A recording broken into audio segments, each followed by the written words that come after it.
And the timing for the drafting phase have started. Going into the game, DEVU, they have to figure out how to stop Blacklist International from kiting. If they can't, it might be Blacklist game again. Let's see if they can do it. Deus Volt took 2 losses yesterday before they could come online. Is that going to be the secret ingredient today, or will Blacklist continue to move forward? All right, there's Volt, first pick, Blacklist International, second pick for now. No changes in the bans.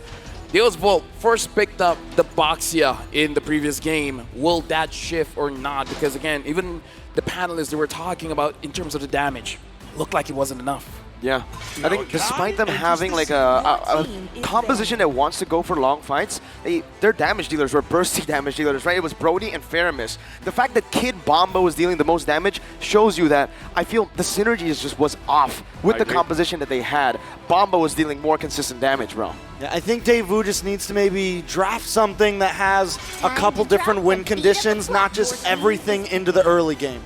I kind of feel like the Boxer first pick is still fine. It's just that Carvey on that Brody. Using a Brody is actually very risky in my personal opinion because you can put yourself in a very tough spot. Whereas something as a Claude, you have a lot of movement. The entire Land of Dawn is your canvas. You can move around. Unless unless they draft something maybe with a very scaling mid laner, something like a Novaria. But even then, you're totally right. Right now, the marksmans that shine are really those ones that can scale into the late game. The Claude, so many things like that. The Wan, the Bruno, things that no matter what, even if you're roamer, even if your jungler fail, you have answers. Same response for Blacklist. I think that was a great point, by the way, right? The Brody, but I feel like maybe Deus Volt are also overthinking themselves. They could have just gone for a signature Diggy pick against the CC coming in from Blacklist. It would have also denied that peel with the Tigreal. That was obviously last pick, but still, Deus Volt went for the risky choice with the Angela as well. Yeah, I kind of feel like why the Diggy is so strong is just because they have information with the Vision Getter, right? Yes. But the more important thing is that no one is stopping their engage. Exactly. And I feel like that's the very big difference here. Because if there was a Diggy, Implosion is a no solution.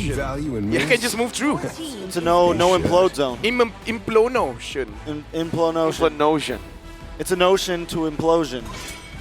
It is a Fredrin as well. That's Same exact draft as last time. Same exact draft. No changes. Even the bans. You could have guessed this 100%. We could have. Yeah, but we are meant to be challenged. Exactly. We're meant to be challenged. Oh, we're meant to be said challenged. something else. Yeah. It is something else, but that's the way we like to play, you know? Like, if it's difficult, then I love it. I love being difficult. So far, the drafts haven't been difficult. Both of the teams know exactly what's going to happen. What does DEVU change here? Do you think they went into the room and were just like, it wasn't the draft, we had that, we made some mistakes in-game, so now we just play better? Or it was the mistake wasn't in the first phase of drafts, it was in the second. True. Because again, it's coming to the mentality, right? Because we talked with Kid Bomba behind the scenes, and he was very crucial when it comes to the micro mechanics. He understands at a certain power spike, you're able to do this and that. And the thing that he said before when he went up against Onyx was that they were focused on a problem that did not exist. So maybe in the first game, that was the problem.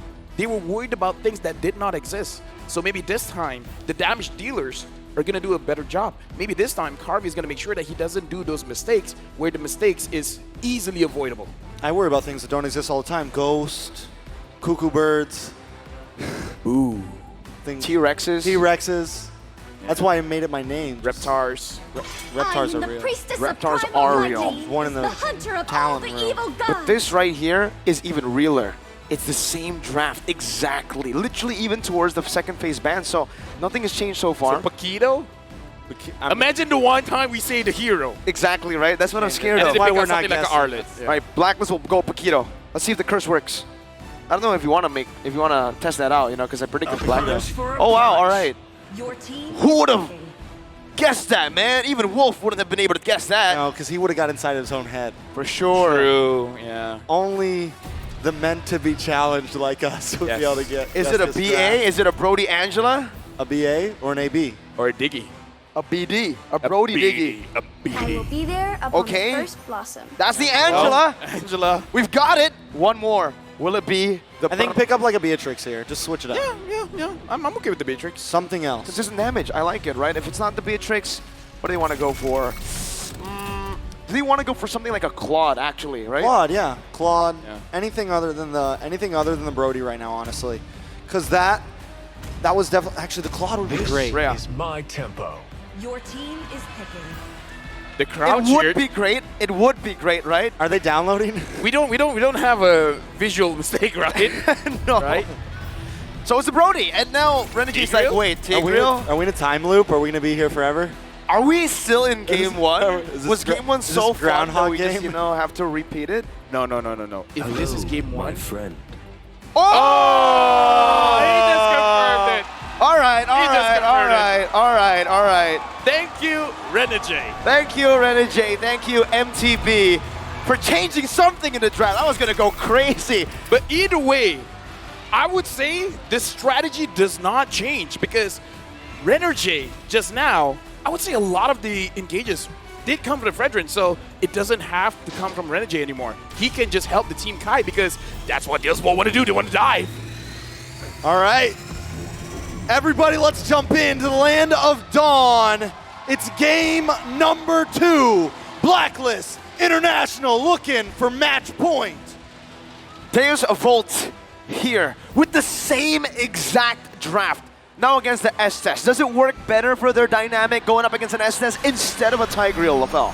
I would say not really because, again, not just the Estes 5 having that seconds till the heal, enemy but reaches having the that battlefield. slow as well. Smash Look at them. the dashes coming in from this Volt. Ultra Is there many? Because I'm not seeing a lot of dashes coming in from them. So the slow coming in from the Welcome Estes to Mobile is going to be a Legends. big impact.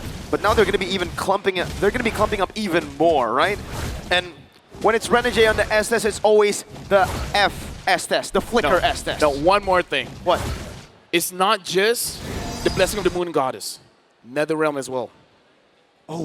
Yeah, Brad. they have the whole package Exactly. right So Sunset Lover's got to do a lot of housekeeping to keep that ult away from Yue. If this Volt want to win the fight, they have to have this mentality that we're going to kill them tomorrow. You're now. right. And the next day. And the next day. Procrastination. It's kind of like the draft. It's just going to repeat itself over and over and over. Deus Volt, do they want to push the envelope even more aggressive here? Let's take a look at some of the emblems. Oh, but before that, Renjay taking quite a lot of damage, surviving still, and again, having a lot of movement speed here. Not a lot of changes from Deus Volt in terms of their emblem set. They're going for the same thing. So it's exactly the same as last time. Yeah. What a surprise. On the side of Deus Volt now, I think the goal here, if they're going to really just invest into this, just try to go even harder than last time. Just try to be even more aggressive and really just try to push Blacklist into a corner. So overload them. And Overload. I, not gonna lie, I do kind of agree, but again, they gotta figure out a way to isolate Blacklist International, but that's the thing. Blacklist International, they don't get isolated. They make sure whenever they're moving together. Even Edward, where theoretically he's gonna be the one soloing a lane, all of a sudden, either Sensui is nearby, Yue, and right now even Renegade is gonna get close. Wow. A lot of emphasis around this bottom side. Blacklist International want to clear it, and they do it just with one splash of damage. Yue takes away that Nether Realm, just what we mentioned. And Blacklist International, once again, just like in Game 1, are first onto the turtle. Edward already zoning Magister, poking him down, getting him to half with a knockout strike as well. Magister might not be able to even contest for this. Has the regen, pops it in, shield unity onto Edward with the penalty zone onto the back line. Another realm from both teams, the Blessing of the Moon Goddess as well, Yue. Another realm HP gonna be gone. Edward looking for the knockout strike on a Sunset Lover, but they're dealing a lot of damage still. Magister losing out in the Retribution battle. The Sensui, the Appraiser's wrath comes down. The first blood will be claimed by Kid Bomba. A big trade back as Yue dashes forward, but then gets caught in the Ghost Bursters of Sunset Lover to make it kind of worth it for Deus Volt. Yeah, honestly, in the end of things, Magister does go down. It's not good to lose your jungler, and they also lose the turtle, but you find Yue and Edward, two of the huge damage dealers, especially when it comes to the mid-game spike. I would say just now it was all Kid Bomba as well as Sunset Lover, man. Like, doing a lot of damage and actually controlling Blacklist International. I feel like Sunset Lover with the first kill was able to interrupt some of their abilities, making it so that Blacklist International did not do as much damage as they wanted to. Here's a big problem, though. Edward continues time and time again to just out-rotate Kid Bomba and has so much to do with the passive. It has so much to do with the Paquito, and this is where Edward shines. We used to love to see him on the Benedetta. Those proactive EXP laners, those ones that can move around the map, and even earlier when they cut that lane just to get a good position on the turtle, was a great maneuver. Now looking at the items, honestly, quite a lot of same things going on for both teams, but definitely a bigger power spike for the Bruno. Magister shield unity onto Yue. Sunset Lover trying to deal some damage as well in the back, but Magister's gonna be stunned up right now. Goes on to Sensui, who dashes out. That's another realm baited out from Deus Volt. And Blacklist International decide to disengage with the help of Renege's Blessing of the Moon Goddess. I feel like that engage was a little bit too early. I kind of feel like going in when it's around 7 or 8 seconds when a turtle is about to spawn could give you a better lead because you're going to make sure that their HP is chunked down. But I don't know, man, going up against this Estes, even when you're doing something right, it feels like you're doing something wrong because even when you get to trade, the trade becomes invisible because he just heals back up. Looks like they may be going for the lane swap here. Around the 4.5 minute mark, Kid Bomba going to move to the top side along with Edward Turtle spawning up. So DEVU, they've been a little bit aggressive. They're still falling behind in gold so far. Can they take this turtle? Good damage in the mid lane onto Yue, taking him to half HP, but he goes in to terrify them instead. Edward doing a good job at jabbing Magister, poking him down. Meanwhile, Bomba's more concerned with the waves. He'll be able to make it in time. It shouldn't be too much. Magister also going to secure the purple buff. Can they go for the steal? He retreat that. Edward force a flicker out. Hard guard coming down. Bone man penalty zone by Kid Bomba, but Sensui still finds the turtle. That was a Blessing of the Moon Goddess, but Renege's caught in the midst of it all. Flickers out to save the Sunset Lover with a flicker of his own. And Edward is forced back. Now under the turret, going to be taken down as well by Sawa. Let me just say, if you want to give an MVP, man, look at Sunset Lover. The Shadow Stampedes. Again, we're talking about you got to figure out a way how to make sure that Blacklist International don't kind of look at Kid Bomba. Bomba's caught under the turret, now caught under the Appraiser's wrath. Sensui takes him out. As I was saying, this Volt, they find the answer. Time when Blacklist International wants to kite away, when they want to move back. At that moment, press again the Shadow Stampede to interrupt their movement. So I kind of feel like for this Volt, Sunset Lover is the key. He's the disruptor. He is the enabler for their team. He's a player that has gone very, just not as known in the beginning of M5, but so far in the knockout stage, he has been turning up. A 2v4. That could have been deadly there. Magister goes in, taunts it up with Appraiser's wrath once again, but Magister still is able to survive. Torn apart memory just to poke Blacklist down, and Blacklist will just take another structure. Well, the first structure of this game in a bottom lane. All right, Deus Volt now behind 1K gold. I feel like they have to, I think they kind of just have to step up their macro a bit, but Yue taken low. Should be able to get away there. Let's take a look at these items. Honestly, one notable thing is just that for this time, Kid Bomba doesn't have the Fury Hammer, so he shouldn't be able to do as much damage as before. So that may be the adjustment, going straight for defense instead of delaying it for a little bit of offense. So it's an interesting change. We do have to see if it will work out. Could be the answer here, right? It could be something that helps him survive a little bit longer when he goes for those big OPZs, right? When he goes for those big engages into the back line, because what happens to him a lot is when he jumps back there, he's immediately shredded down. And with Sunset Lover, Carvey, Sawo able to kind of be aggressive, it might be the magic ingredient. And now, how does this play out, LaFell? Does the mid-game power spike still hit for Deus Volt where they want to look for big fights? Carvey taken low. Up top, no hard guard. What happened? Was Sawo canceled? No. It was a complete miscalculation, and Blacklist capitalized. That's one of those moments where you feel hurt, man. You have two ways to help your teammate, and none were there. Yeah, definitely a big miscalculation for Deus Volt, and this is what separates the boys from the men. This is what separates the S-tier teams and the A-tier teams. Blacklist International not making those minute mistakes right now as Deus Volt unable to keep up. The saddest thing, Sunset Level was there. He had the Netherrealm, but I feel like the call was save the Netherrealm for the bigger fight. Yeah, just use the hard guard, and Sawo was like, wait, are you going to use it? Appraiser's wrath on the Sawo, just to zone him away mid lane. Magister trying to hold down the tier 1, but it's still going to be taken down by Blacklist International. And now both teams disengaged, but Blacklist are walking away with a 4,000 gold lead. Let me just say, Mirko, your question was interrupted, but I feel like that's the answer. At this point, it's not because of the draft, man. It's because of the calls. Yep. The calls are definitely a problem for Deus Volt. At this point, Blacklist International is starting to outclass them, showing them that maybe they are in a league of their own. Deus Volt, though, we've seen them turn the tables before. We've seen them able to do things that many teams aren't able to. But is this going to be the end of their road? It's game number 2 right now. DEVU sitting in a significant deficit, but definitely still have some fighting capabilities here. Right now, my personal worry is for Deus Volt. If you want to win a fight, you need damage. And Carvey, I don't know if he, after what happened just now, he still has the mentality to move forward to dish out the damage. And at this point, even I don't know. Yeah. Should he have the mentality to move forward?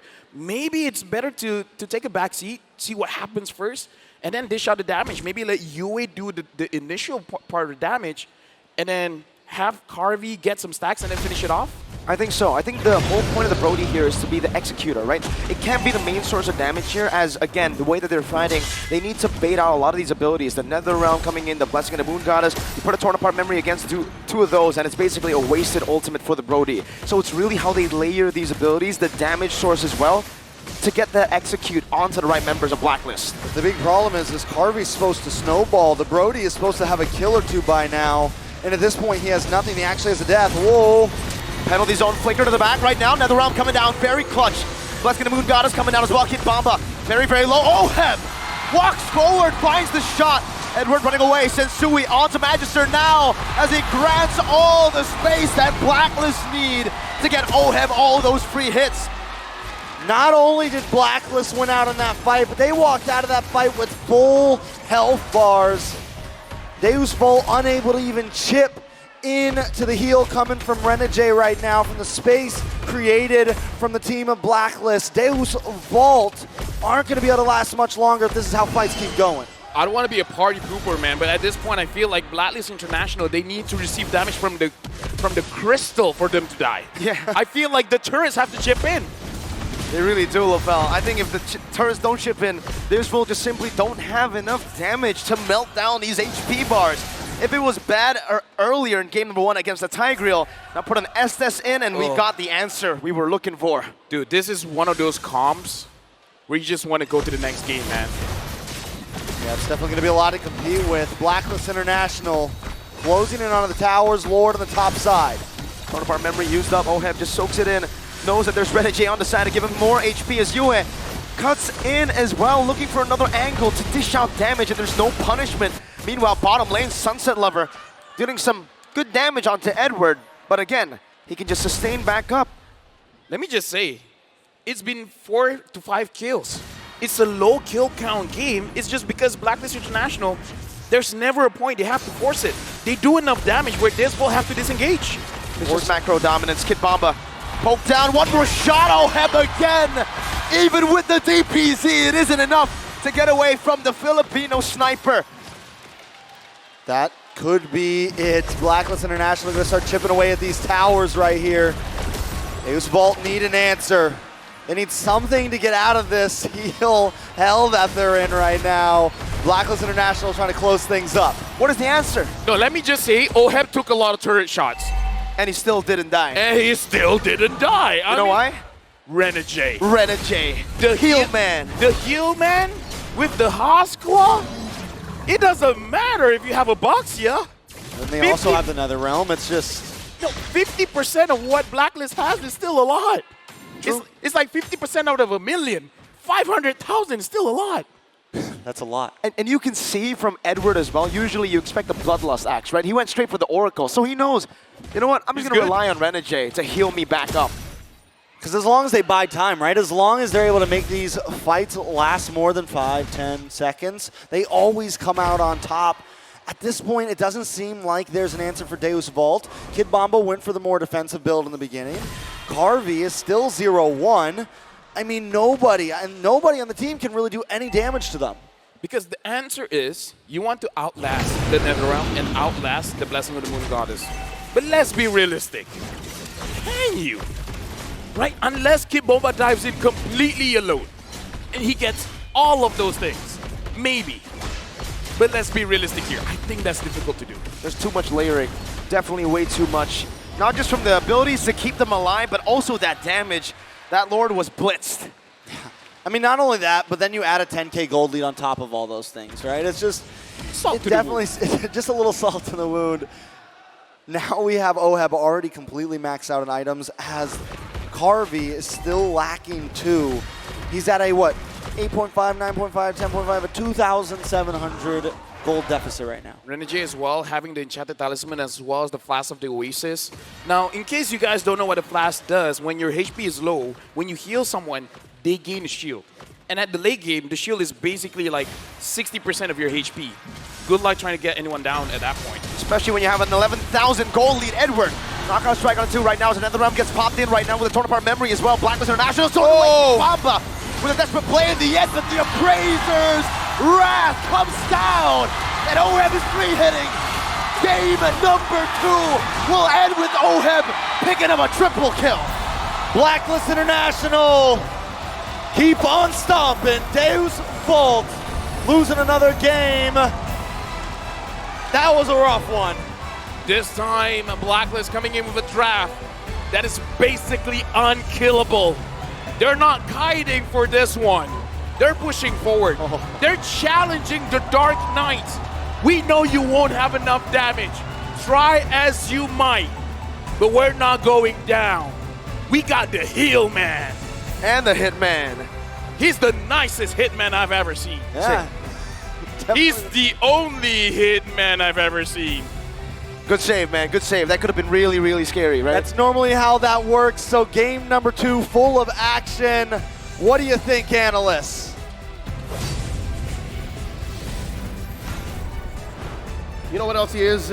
The only music recording artist that is also an MLBB athlete on the world stage. So far. Welcome back to the Analyst Stand at your service. My name is Leo, here with Wolf, breaking down game number 2 between Blacks International and Deus Vult. Folks, I hate to say, but this is a sequel to what we saw in game number 1 with but one twist. So you could say it might be a game 1.5.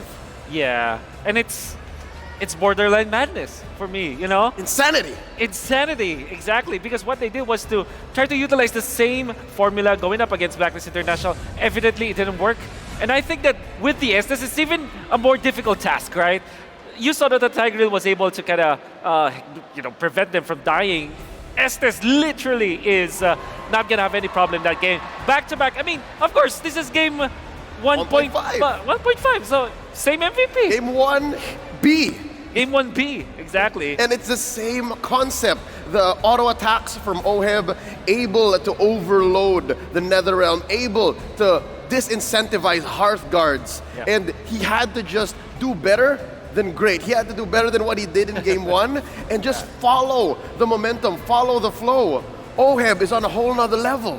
There was an improvement that Blacklist International did from yesterday when they went for the turtle fights. This time, actually, if you're going to be looking at Blacklist International, they're faster at the turtles. They're cleaner when it comes to taking care of their jungle. It's because of their heroes. And my God, Edward was phenomenal when it comes to zoning out their opponents in many moments in this game. We can see, again, lack of damage, dude. It's just how it feels. I mean, maybe the first 2 minutes you can take them out. Look at the beautiful penalty zone, but no kills afterwards. It's just so difficult to fight if you're DEVU, even if you have all of these members. Eventually, they took out Renegade, but man, they got punished afterwards. Yep, it's one thing to pick another lineup and work on your target acquisition, because that's one thing they had lacking from game 1. But now, Blacklist just came in and fixed their issues, tightened up their screws, and came in and ended much, much sooner. Yeah. I mean, you know for sure that this is going to happen. If you're going for the Brody Angela 1v1, well, it's not technically a 1v1, but you know what I'm getting at, right? Doing duels, it will win. But when it comes to full-blown skirmishes, especially when there's a looming Estes threat all the time and there's the Valentina Faramis, I think that that's just not going to work. for DEVU, they should rethink this Faramis strategy and maybe not give the Valentina, or just don't get the Brody. Get a Claude instead. So something tells me there's got to be a see you soon versus Deus Volt-like switch within the EECA's Dark Knights. Coach Flysol has to come in and switch up the game, change the lineup completely. Looking at the emblem set, again, I am falling in love with Renege's Estes emblem set. The fact that it's Quantum Charge means he's always combat ready. Exactly. And the way that he can juggle between two lanes. I think that it happened so many times in this game where he was up top, helping out Oheb, and then eventually was in mid. They were controlling the Little Wanderer as well. He's just taken over maybe 75% of the map just because of the Quantum Charge in combination with the Wilderness Blessing. I mean, say what you will about Sawo's Angela, it does also bring in quite a bit of map presence. Also rocking the Wilderness Blessing, able to cross rivers and jungles much faster, and then Hearthguard for the omnipresent threat. But from then on, again, it's literally a walking green dot. After your ult, you're a subpar wave clearer. It's difficult. You also are a somewhat vision getter, but that's not your problem. You have solid vision. You're able to engage and disengage at will, but where's the damage? Where's the follow-through? Yeah, and when it comes to the other items, the other parts of the game that we have to talk about, I guess it's not just about the items now if you're looking at what Blacklist got, because it's standard. It's actually what they got in the previous game. But this time it's much faster. You can see around 7 minutes you already have the Radiant Armor, which now deals with or against the Brody as well as the Angela Faramis combo. I mean, I'm not saying that Radiant Armor deals with the Brody. It's just that they have Antikyras as well as Radiant Armor on Sensui at 7 minutes. Already, 7 minutes before the Lord fight, you already have 2 items to go up against the main damage dealers of DEVU. And for DEVU, you see here they're building up towards what they did as well in Game 1. You see here the Sea Halberd on Carvey. You see the Durance on the way for Sawo, and the Durance already built on Sunset Lover. And of course, the anti-heal from Magister's Baksha. And this was against the Tigreal, and it was already difficult. What more against a lineup that actually likes to heal? Exactly. So Blacklist completely overloaded, used what they were good at, was getting real comfortable, and forced the issue. 14 minutes. This is a fast game compared to the average across all of M5, even in the knockout stage. Yeah. Again, the stats that we were seeing, Kid Bomba as well as Coffee, they dealt the most damage, but it not net them anything because when it comes to the overall macro of the gameplay of the game, they weren't able to get anything out of it. This is mainly because the early game wasn't won by DEVU. Brody Angela, they need to snowball. With Brody Angela with the Baksha, the win condition of that kind of composition is to win the game as soon as possible. Make sure that the SDs will not hit critical mass. Make sure that Bruno will not be able to take out your turrets. Unfortunately, it didn't happen at all. It's basically breaking down a wall with a sledgehammer that keeps rebuilding itself. Or missing the wall entirely, because that's what Deus Volt's lineup was. It was a sledgehammer. And you needed to break through past the 8-9 minute mark and own that part of the game to be able to move on forward. We'll see here in the damage dealt exactly what they were packing. It's just that at some point they couldn't get through effective damage anymore. Not at all. You can see that you have to look at the mid lane matchup. It's Sunset Lover versus UWeb V2. It's a Faramis versus the Valentina. Then the overall idea here for DEVU is to have this Faramis as well as the Angela. Well, guess what? Because they gave the Valentina for the side of Blacklist International, not only does Yue deal the damage, he also takes care of business when it comes to the sustain. Renege, in combination with having the NetherRealm, imagine Estes as well as NetherRealm. How much sustain can you get? That's natural for Blacklist International. Basically, everyone in Blacklist International is Masha. Right. Or Xborg, whichever you want to look at that's right. Right? I agree. That's why you gotta see DEVU. If that was not Blacklist's lineup, there would have been more kills. So this is a relatively low kill count game for a lineup like Deus Vult. So with that said, again, the onus is on Coach Fly Solo. The ball is in their court. How do they switch up their game? I think that they're so convinced about this lineup after playing that in their first game and then playing it again in the second game. Maybe this is one thing what they have spent the night over. Like, let's pick the Brody. It makes sense, don't get me wrong. But the thing is, there's just one ingredient that they need to really fix, which is, I'm going to say it again, it's the Valentina. You win the Valentina is just so deadly. Surely, you'll be scared about his Faramis or whatnot, but I think that giving him the Valentina is, at this point, like Assassin Dave would say, criminal. Interesting how Valentina has dropped Rose and is now the villain once more in the metagame. With that said, it's now come to the point wherein Deus Vult has to play one game, one game at a time, win again and again and again. Ooh. They were in the same situation less than 24 hours ago against CU. Now, against Blacklist International, it's dire straits. What do they have to do in the draft, Wolf? Well, okay. Blacklist will ban the assassins. They will now be another trade-off when it comes to utility jungler. So it will be like Baksha or Fredrin that will get with Tristan, Valentina. But this time, Claudjella should be their choice afterwards. Switch up the combo. Switch up the combo. All right, with that said, let's throw it over to our hosts. It's the handsome Mikey. He's with the crowd. Let's hear from the folks here at Rizal Memorial Coliseum.